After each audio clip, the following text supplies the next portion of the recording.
Welcome to South Carolina, or in regular English, South Carolina. I used to live here from 1983 to 85. Then I moved up to Columbus, Ohio, where my dad lived.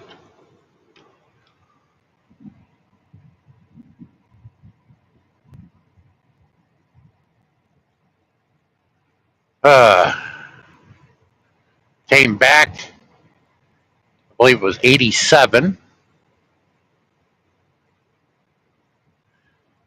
and then I went back up to Ohio. This time my father lived in Dayton, and then I moved there in 93.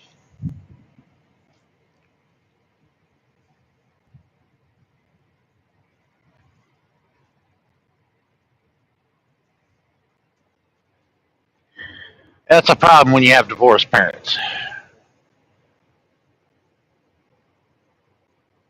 You're with one or the other, and you miss the other when you're with the other. It's really screwed up. But that's not what I'm here for. I'm here to pass along information. Now you can run, like I say, you can run from it. You can put your hands over your eyes like a 3-year-old and pretend the scary thing is not there. But it only takes a little more maturity to understand that you can put your hands there, but the scary thing is still there. It's not going to go away. And until not necessarily everybody across the globe, but here in my country, I'm focusing on in particular, and mostly in the West, Western countries is what they want to call them. They're going to have to face it. They're going to have to face that your education is defective, because mine was too, because they didn't properly teach us things that we should have known. But that was deliberately done to keep knowledge and information away from us for a reason. To keep you right where you are, and the elite can be where it can maintain and stay where they are. Sure, there's people that invented something or did something and struck it rich, but I would like to hear and see proof of that, because all these people that we know did not make themselves rich. Their parents were rich and they had all the advantages to get rich with their lives. I'm talking coming from, poor to middle class that made it to be a billionaire. Because I'll tell you, most of them are not self made men. They were born with a silver spoon and had it all laid out for them.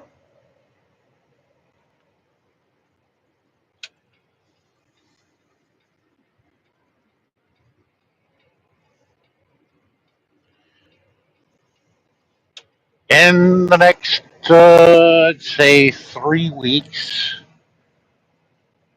there will be an election, but I'm not going to focus on that. I want to focus on some of these talking points that we hear about and make sure everybody fully understands it. And the one I've heard recently is about tariffs. How some of these people are so giddy and happy and think that they know what a tariff is. Well, yes, it is a tax. Yes. But the ones that talk tariffs, they make it sound like they're sticking it to the man.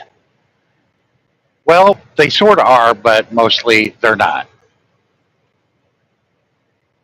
A tariff is a tax on top of, like, let me give you an example. You have a car, an electrical one, made in Mexico by a Chinese company, and they want to bring them here to the United States and sell them here. Well, the last price I saw was $30,000 for this car, An electrical car, very well built. I'd like to get one my hands on one myself and try it out. Okay, the Chinese company, they build it in Mexico and they put it on a train and ship it here to the United States. They can do that, no problem. But what the tariff does, it's like 100%, I think it was that Biden did.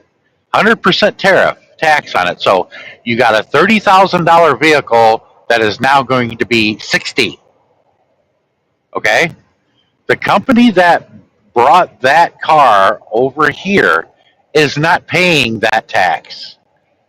If you decide to go to a car lot and purchase that vehicle that was once $30,000, you're going to pay 60. So it is you, the consumer, that pays the tariff.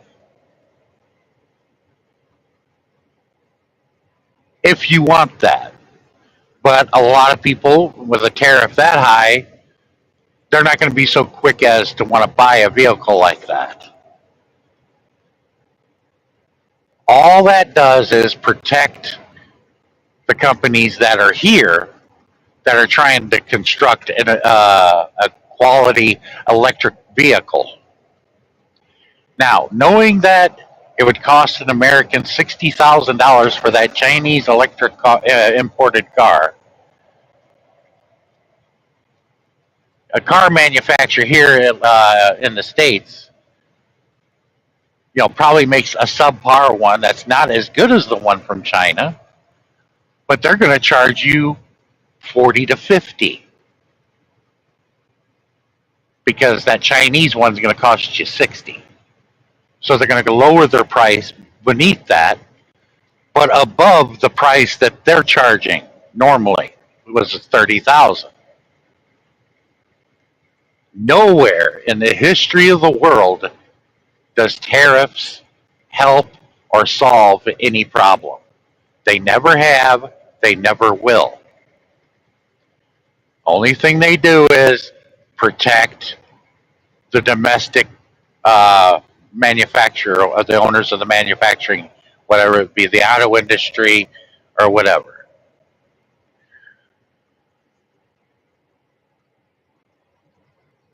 But what you have here, hey, how you doing, Gordon? Is you're going to hear a lot of talking points on things that the government has no control over. Now they could, but when they talk about bringing jobs back that left this country ever since 1980, bringing those jobs back here, impossible, not going to happen. Why? Because we cost too much. That was the whole point of moving out of this country, was because the labor costs too much. They can go over to another country like China, pay a whole lot less, profit that much more, even though they got to put it on ships and ship it back over here. It's called self-importing. That's like slowly slitting your own wrist. And the bleeding's been going on since 1980, maybe a little bit sooner than that, like a couple companies like Roper. And it's now coming to a head. That's all coming to an end. It was a wonderful ride for those companies that did that. But when one company does it, then another company wants to do it, then another company wants to do it, and sooner or later over time, all your manufacturing is gone and went to other countries. And what does that do?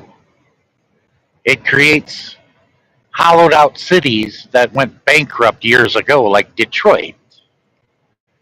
If you've never visited Detroit as a collapsed city, visit Detroit or Camden, New Jersey, where they got grass and trees growing in the lobby of a once hotel or a building downtown that is abandoned.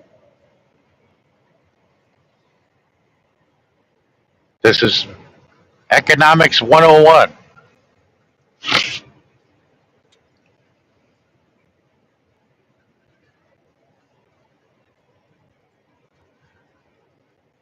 I'm telling my fellow Americans,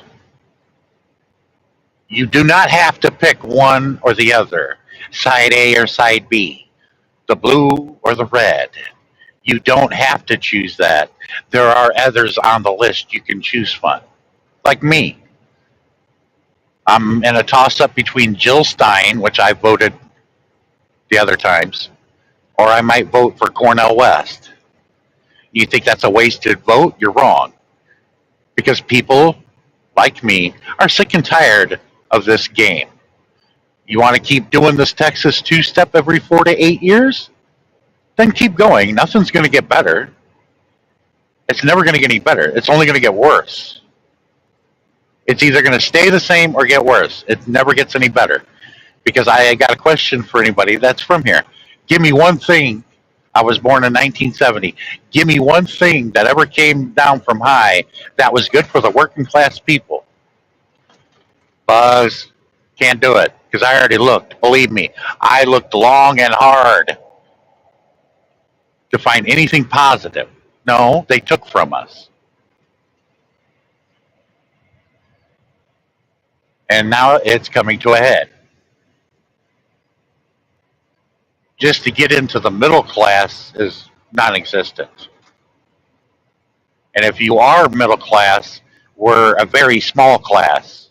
We used to be the largest class at one time, but now we're much smaller. We're not even half the size what we once were. The biggest class right now is the people, the working class that are still in abject poverty. They work 3 jobs and just can't make ends meet. They work their tail off, just can't provide a quality place to live and put food on the table for whoever is living with them if they do have anybody. You'll find a lot of people in their 20s and 30s, including 40s, that have roommates and they share the rent. Why? Can't afford it.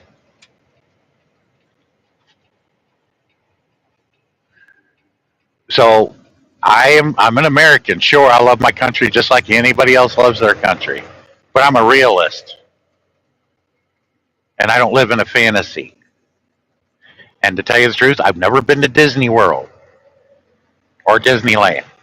Well, I take that back. I've been to Disneyland in Florida once, but not as a customer or a guest or whatever. I delivered alcohol and chocolate to their warehouse behind the Epcot Center. Because when you look at a picture of Disney World, you see this giant golf ball thing, which is called Epcot. You won't see it in the photo, but behind that, when you look at the picture, there's warehouses behind there. You'll see trees behind it, but beyond those trees, about maybe not even 100 feet, lots of warehousing. They got alcohol from the floor to the ceiling in this warehouse, chocolate, you name it. And I'm like, I didn't realize that they served alcohol where their clientele is mostly kids. You know, kids and alcohol do not mix. Never have, never will. You're looking for a disaster. Yeah, just let the kids get a hold of it. Or, I can see it now. Some couple took their kids for the first time to Disney World, and daddy and mommy is starting to get tanked.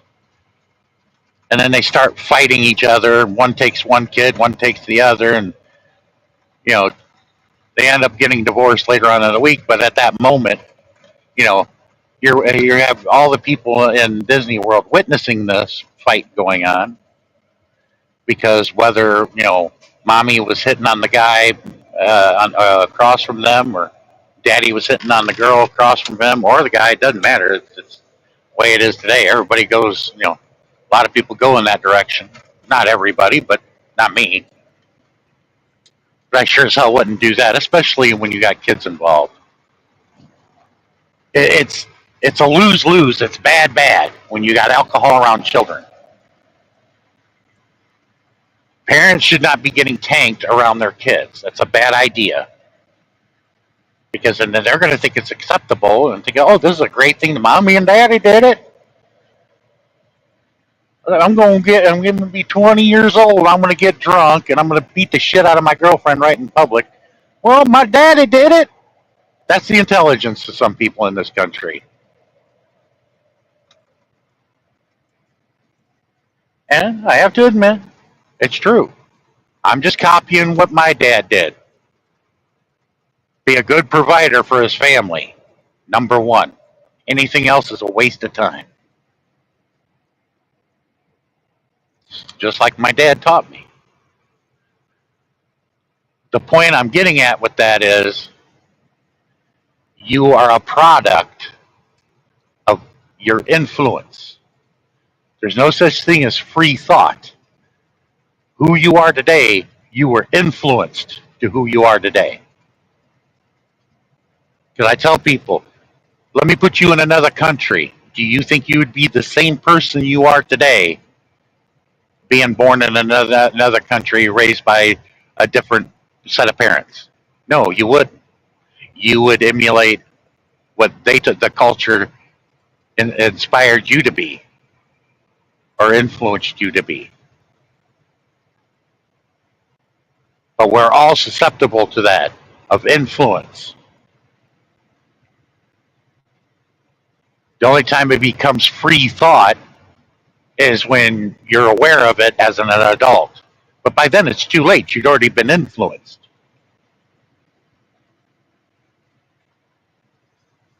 The music I listen to, I'm a product of the influence that I got from it. For the most part, I listen to just about every genre of music. Some is more tolerant than other. Like the new country music of today, I can't stomach it. I'd rather throw up. Now the old school country, like Waylon Jennings and Jerry Reed, I can tolerate them, because I thought they were great, very distinctive voices.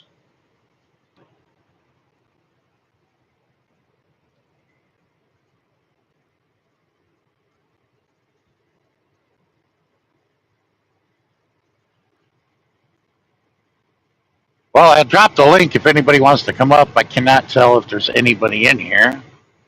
I don't think that the number by the eyeball is real. Because a lot of times I do a live stream, nobody shows up. I had to turn it into a premiere or something like that. Hopes anybody will come and watch it. But no, I like to pass on some information that people can actually use, where it's going to be helpful to them and possibly can improve their lives. And I'm talking about across the board, not just these people and these people over here. I don't pick and choose. It's across the board with me.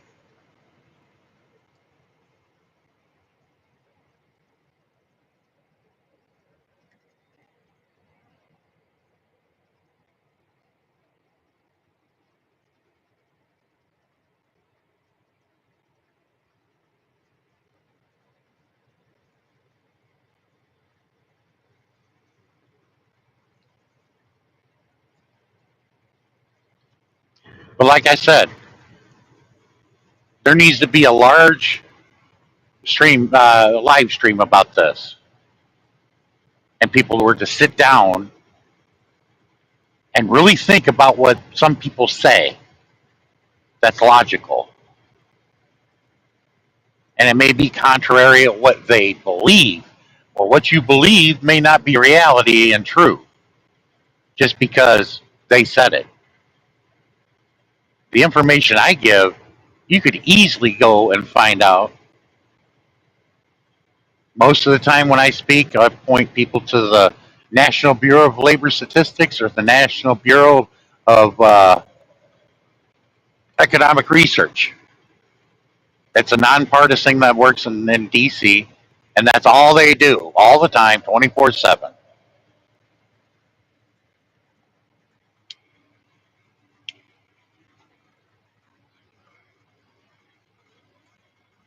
I wish they had somebody, like the person in charge of that, come forward and comment behind, politicians when they say things.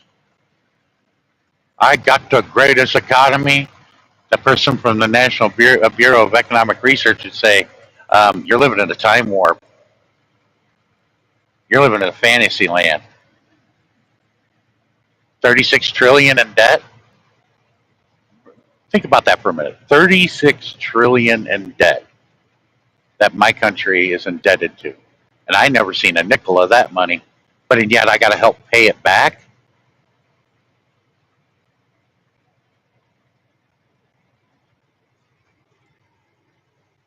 And we're supposed to be the greatest country that ever existed. Bullshit.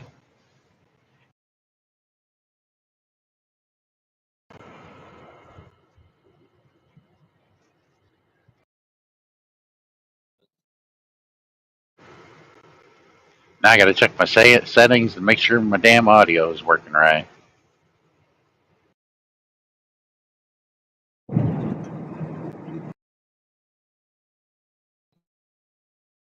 Phone calls I get, so people cannot call me, mess up my audio.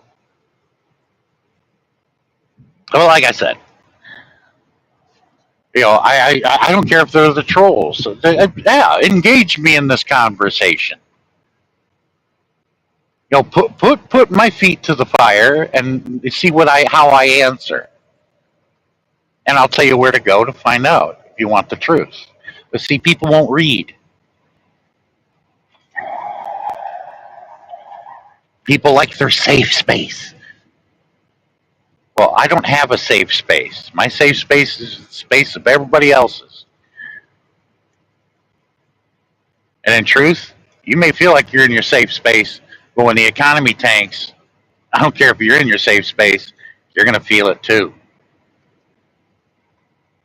And this next economic downturn is going to be a doozy. You can prep, you can do this, you can do that, and everything else. Buy a bunch of guns and be ready to shoot a lot of people. You don't know who the hell you're going to be aiming at. Ones that love talking about Civil War and everything. I'm like, okay, what are you going to do, Sparky? Let's say the Civil War just breaks out right now. What are you going to do? Go grab your gun and just shoot everybody you see? Who are you going to know who to shoot? Who are you going to know is the enemy? Who do you know is going to be an ally? See, these people don't think of shit like that. They just throw turds out there and think it sounds good and makes everybody feel giddy inside, but they don't think.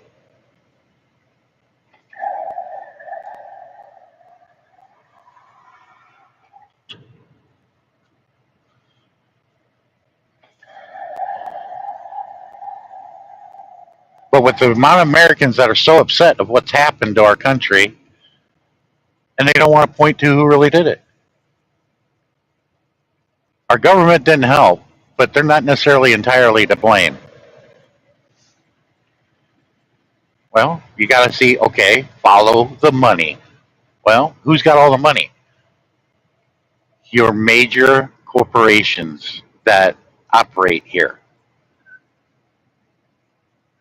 which is a tiny group of people, a tiny minority of people. You live in a city that made cars for damn near the entire world. Sure, the city's going to boom up, and grocery stores, and department stores, and malls. Everything's going to come around. New schools, all this other crap. All that crap I just mentioned is built around those people that work at the auto industry, like in Detroit, the Motor City. What do you think's going to happen to that city when 40 people on the boards of directors of that company, GM, Ford, Chrysler, the big three, what do you think happened? We were talking 40 people on their boards of directors. What do you think is going to happen to the population of that city when they decide we're going to shut down our warehouses, put all these people out of work? We're talking at that time, a million people that lived in Detroit, all working. What do you think is going to happen to that city when they decide we're going to close these factories and we're going to move it to China or Hyderabad or Brazil or Mexico and put all those people out of work? What do you think is going to happen to that city? Well, you get on Google and ground level pictures and take a look at it, you'll see really well what happens to a city when the majority employer of that city moves. Pretty soon, as they move out, the grocery stores, department stores, and a lot of things start feeling the pinch because they don't have those customers that worked at GM coming in there patronizing their stores. So they're going to shut down. Eventually, you're going to end up with a lot of empty warehouses, a lot of empty department stores. Now you got an empty mall or two in Detroit. I don't even think they have a mall in Detroit anymore because the population of Detroit is less than 400,000 people, and it used to be a city of 2.5 million. And you want to know why it happened that way? 40 people on the boards of directors decided that. The government had nothing.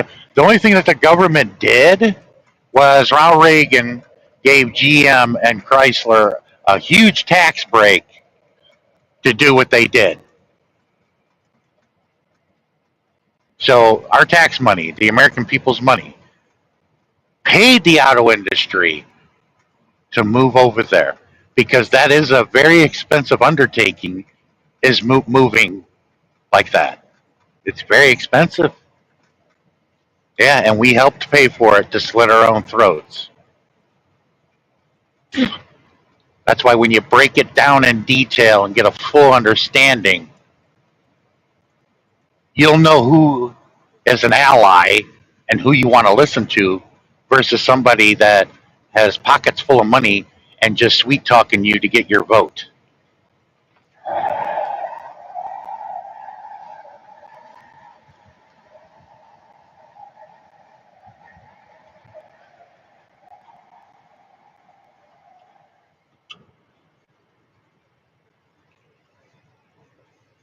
Now, yeah, this is my thinking, but what made me that way? What in the culture made me to where I'm actually sounding like a critical thinker? It all started reading a book. It came out, I think it was 1863. It's a very old book.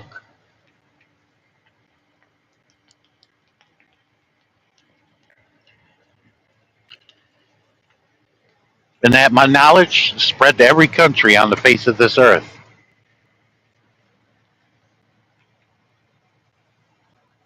It made too much sense.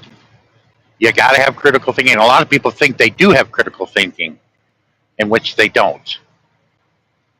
Because when I listen to some people, I'll break it down to them. I'm like, okay, you're moving around the table so fast. Stay with one issue before you move to another one, because there's questions to be answered here. And then I ask them the question and point out that their thoughts on this issue is flawed. And the way they get by it is try to keep moving the goalposts around and talking about something else.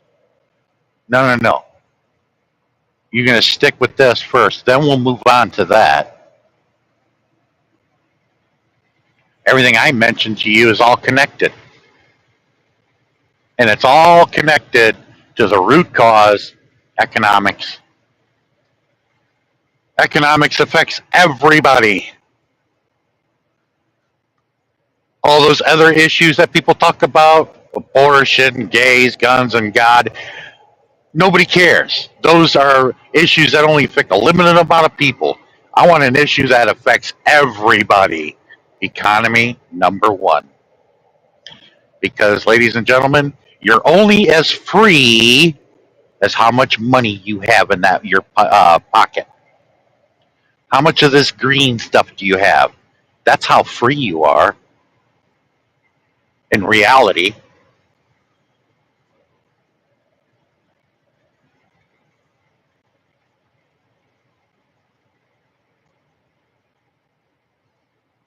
But I love running everybody out. I'm like this, folks. You can heed the warning. You could utilize this knowledge and use it to your advantage. Or do nothing, let the chips fall where they may, and you're going to end up in a situation that you wish you weren't in. Because I'm telling you, it's going to affect everybody, including me. Sure, I have a job that's essential, and I really wasn't affected by the pandemic. Although I stuck my nuts out there because I was in public the entire time, I could have easily caught COVID.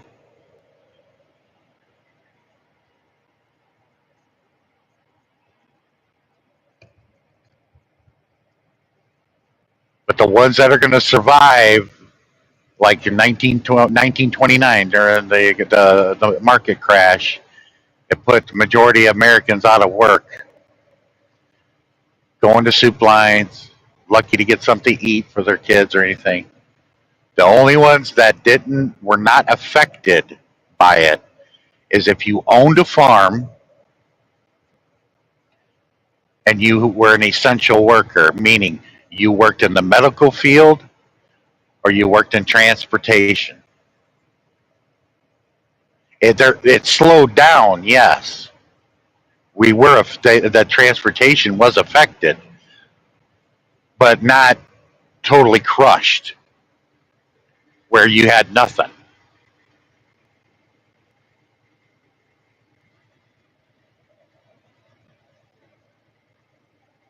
The ones that worked in a grocery store, they did okay. That's the essential things that is for life: food, water, medical, the transportation to get that stuff moved around. But if you were in some other industry, you were screwed. You were out of work. You were out there begging. You were on that soup line. And people who might enjoy reading and are interested in books, what I'm telling you about is read Grapes of Wrath, or Mice and Men. Now they made them in movies. They're good, not as good as the book, but they're still good. You'll learn something, but because what you saw in that movie or read in those books was real. That's the way things were back then, which weren't really taught in history books. There's a lot in the first half of the 20th century, excuse me. Well, part of the 19th century too. That was not taught. That would have been very essential and would have saved our generation a lot, including the two generations before us.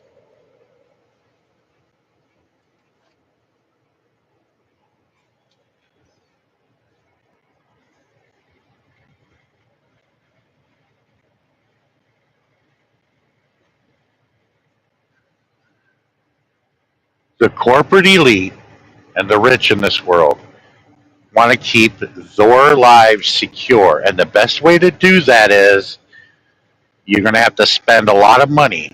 You buy off the politicians. That's number one. Because in a free democratic society where the poor and the working class have all the votes, but the tiny minority of people have all the money, their lives are not secure if they allow the free voting. Sure, the voting happens and the votes get counted. But you got to think, okay, what are these politicians doing to change things for the? Okay, I voted for this guy to do all this stuff that he said he was going to do, and you'll find out within that 4 years it did absolutely nothing. Made it sound good, made it sound like he did all this wonderful things, but nothing changed. Matter of fact, it got worse. But no, I'm throwing down the gauntlet, and I'm doing it very friendly. Prove me wrong. If you have any questions about this sort of thing, ask me, and I'll give you a good answer. And I'll tell you if I know it. Some answers could be pretty tough for me. I don't know. All I know is this economic system that we live in, which is over 300 years old, is not working anymore. not for the mass people. It's time to hold it by the hand because it's been on life support for so long and let it die like all the other economic systems and move on to a new economic system, a better one, because we as humans, we can do better. I mean, look the way humanity was when we were in caves, like maybe a couple thousand years ago. Because we can do better. But the dichotomy is we always have to have like a ruling elite, which is the so few. Well, the French proved that you can live without a king. You can live without a leader. The French proved that in their revolution. The Russians proved it in their revolution in 1917.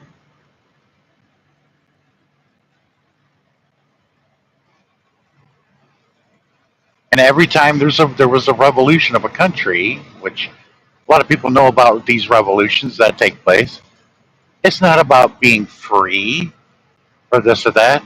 No, it's about economic change because the economic system in which they live keeps the mass of people poor and starving and in abject poverty.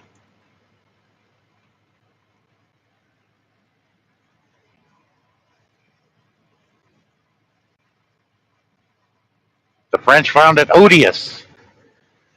The serfs created a massive surplus to make the palace at Versailles, and you had the massive French people starving to death. But yet they're working. They built that palace in Versailles, which you as a tourist can go and marvel at it. Do you think that the serfs in that time would have made a surplus for that to build a garden and castle like that for three people to walk through every fourth night? Do you think they would have used the surplus for that? No, they wouldn't have done that.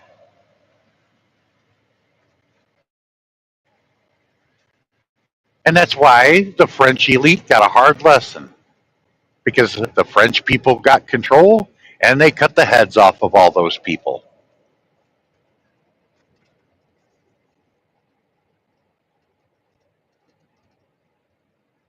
So there's a guy in New York City that invented a building that has made it uh, a storage facility in a building that's been abandoned. And on the side of it, he's got these big tarps with a sign on it saying, "The French aristocracy didn't see it coming either." He's trying to warn the rich elite,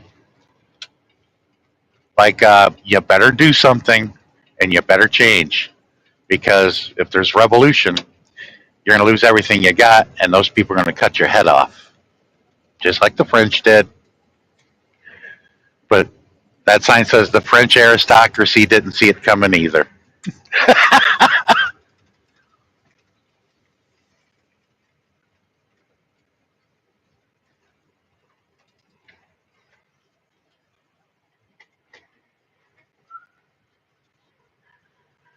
Here's another good way of thinking about it. Say you got 5 kids. You just ordered a pizza, and they're 10 slices. So each kid gets 2 slices. What do you think's going to happen if out of those 10 slices, one kid grabs 5? How do you think the other 4 are going to be?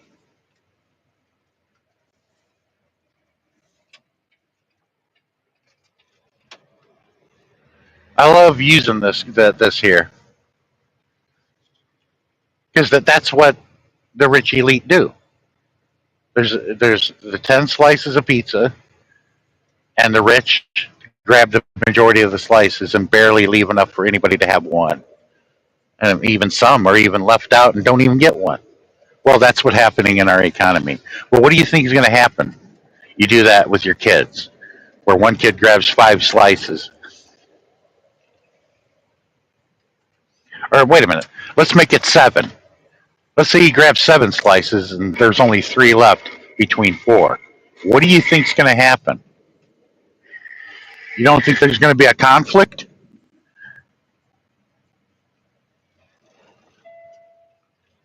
If you don't think that there's not going to be a conflict or an argument, you're bent because you know it and everybody else knows it. Oh yeah, kids are going to be rolling around the ground fighting.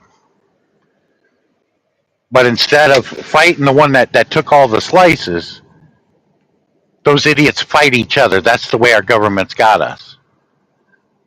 Instead of fighting the one that took everything, we fight each other. I'm going in to get a cup of coffee, see if anybody's in here. But this too for people to enjoy on the replay if they watch it. You learn something, and I hope I help people by talking like this because it opens people's eyes.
Sorry about that.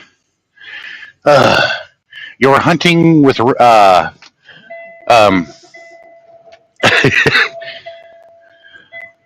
what's her name? I don't know. I know I had a good joke there. I was getting a coffee, talking with the employees, trying to get through the line. Uh, uh, hopefully, with the time I got left, I can get through Atlanta.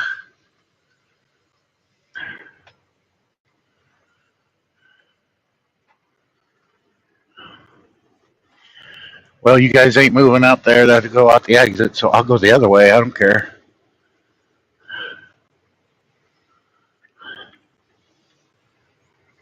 All right. But that's what I always do, folks. When I get on that, hear about something, it just gets under my skin. I'm doing it to protect everybody else. Because, yes, I may not be affected right away. These things happen unevenly. But eventually it gets to everybody.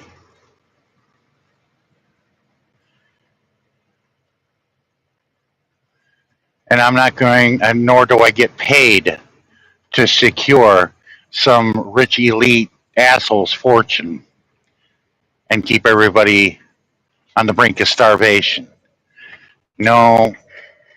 And by the way, if you want to bring religion into it, Jesus did not come here to make us rich. No, not at all. He came here to lift people up, not tear them down. He came here to praise people and not judge them. And if he did any of those things, please point out to me where this took place. Or what version of the Bible are you getting that from? Because a lot of people rely on King James and don't even know who King James was. Because if they knew who King James was, they'd be like, maybe I don't want to read or know this version.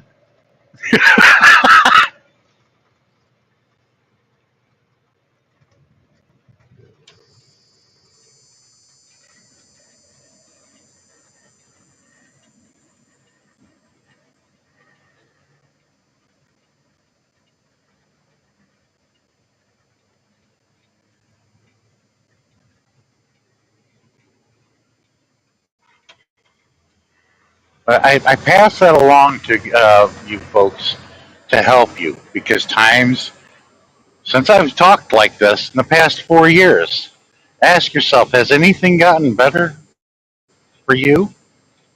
If they have, hey, great.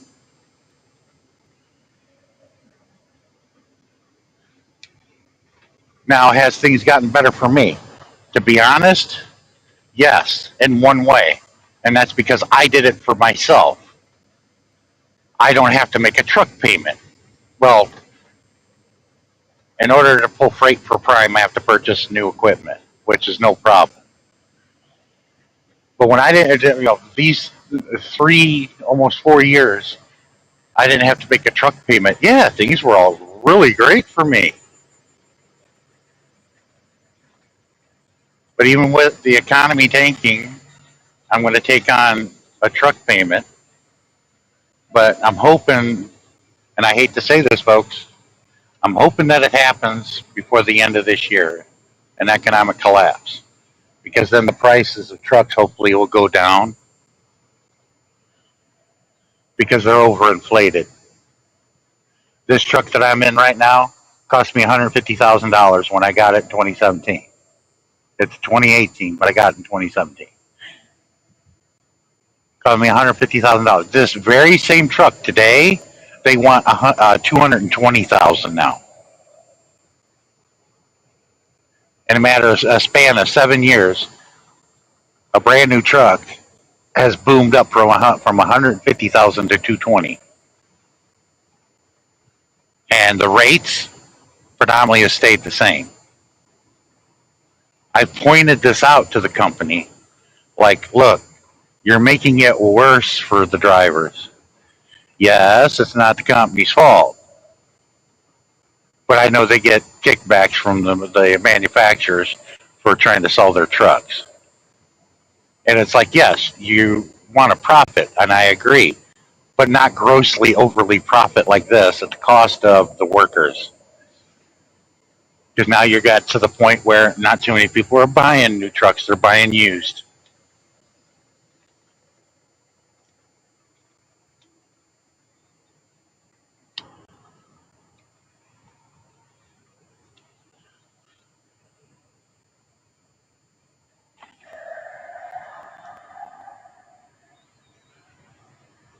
Really helps, really pays to have read the right books and took the right courses in college. Because when I started this little business, I had like, I got to know business a lot better than what I do. This is a big undertaking if I go in that direction. So that's the direction I need to go: economics and business and history. That's the way to go.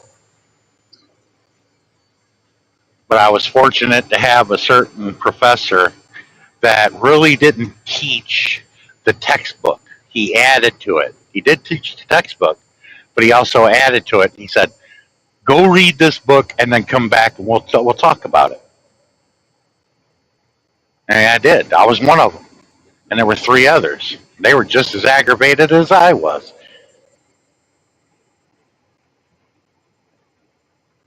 And Professor Rick was laughing his ass off. He knew what was going to happen. He goes, "I'm judging by your faces the way you guys look. You're pretty pissed off, aren't you?" I'm like, "Yes." And I'm like, "May I ask a question of why? Because I already know the answer." He'd write it down on a index card and hand it to his assistant beside him before we answered. He already had the answer because he knew, because he went through the same thing. When his professor, back in the 1960s, when he went to college, did the same thing to him.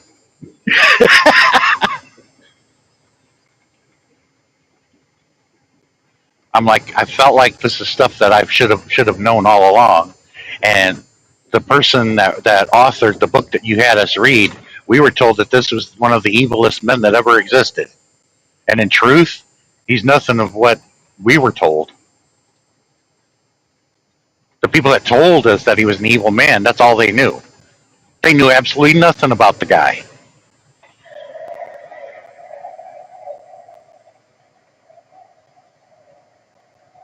I gotta try to glance over at the chat without wrecking my truck. Oh, how you doing, Georgie? Thanks for coming. I left a link in the chat if anybody wants to come up here. It's much easier to talk than it is to type and chat because I'm one of the hosts that I really can't read chat. I can glance over to see who's in here, and I get like a snapshot of what was written. I try to get the gist of what the comment is, but sometimes I can't at all. And especially as bright as it is out here wearing sunglasses, I can hardly read the screen.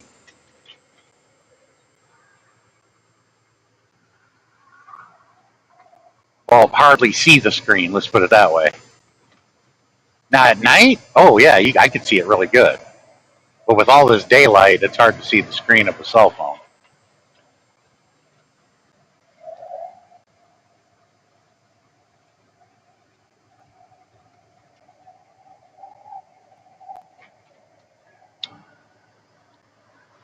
Now Georgie, being from Long Island, she should know. My college, my economics college professor that taught me has taught at John Hopkins. He also has taught at Columbia.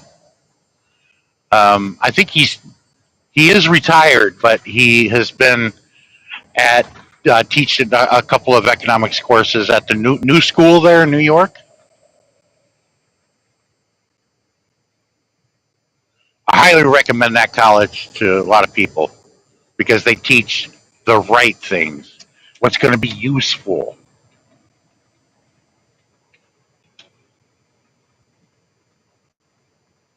instead of go by the curriculum. Here's what the facts are. Don't ask any questions. Accept it without question. Because when you start asking questions, then the facts that you were told that were facts fall apart pretty quickly. Or they are facts, but you're not getting the whole story and understanding of why.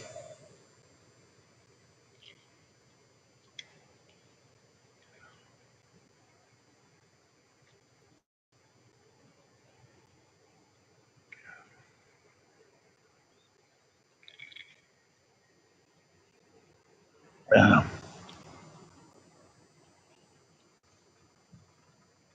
by the way, Georgie, I'm in South Carolina if you're still in here. Headed west, just went through Columbia, South Carolina. It was at William Price Stadium, University of South Carolina. That's where we played our state championship high school football game. We lost against Hilton Head by a field goal. I left the game towards the end of the third quarter with a concussion.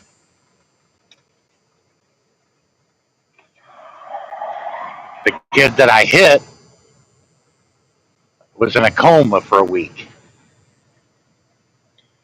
We hit head to head so hard, the bolt on my face mask broke, but it cracked his helmet and it gave him a nasty concussion and it broke his neck. I just got lucky in that, but we hit so hard. I remember my mom said during that game, "I'm surprised that you guys didn't get killed because it was like listening to an auto accident every play. The explosion of the plastic and everything hitting you guys hitting each other."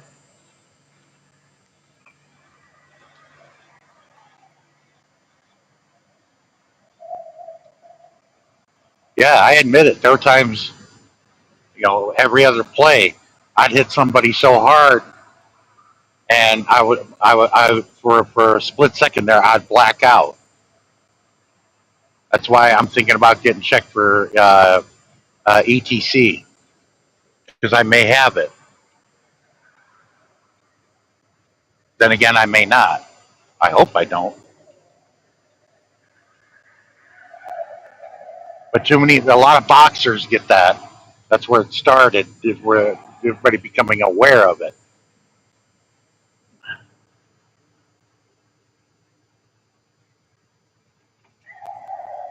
Too many blows to the head, you can develop it, and it's not a very good thing to have.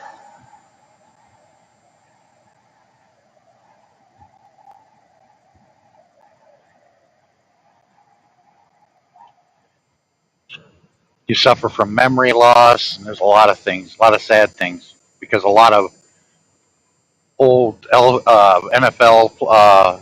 football players and NHL hockey players had suffered from that. One of the most popular ones that had it was one of my favorite players, Derek Bugard, the boogeyman. He's dead. He didn't die of that. He died of an overdose of painkillers and alcohol at a young age. But another famous hockey player, which was he was an enforcer also, Bob Probert. He had very bad too, and it was from taking too many punches to the head.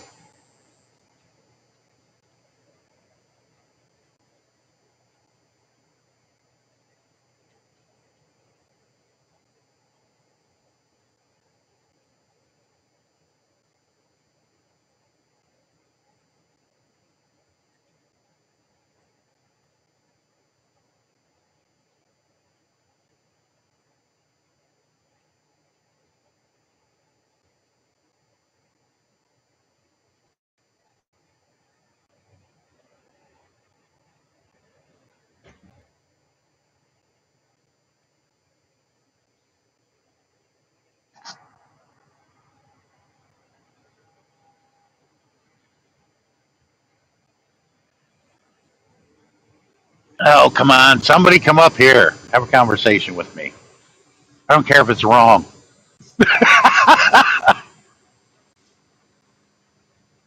Ugh. I gotta get this load of pork to Arkansas. And it's not a very heavy load. It's only 17,000 pounds. Got 10 skids. I could have done this in a cargo van. My trailer's only like quarter of the way full.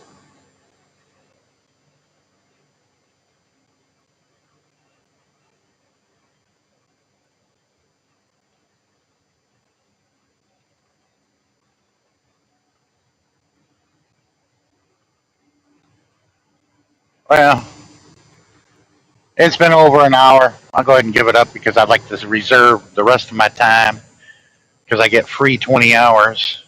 I've only used up an hour or two so far this month. Use it for another day when people are more interested and ain't got nothing else to do. You guys have a good one.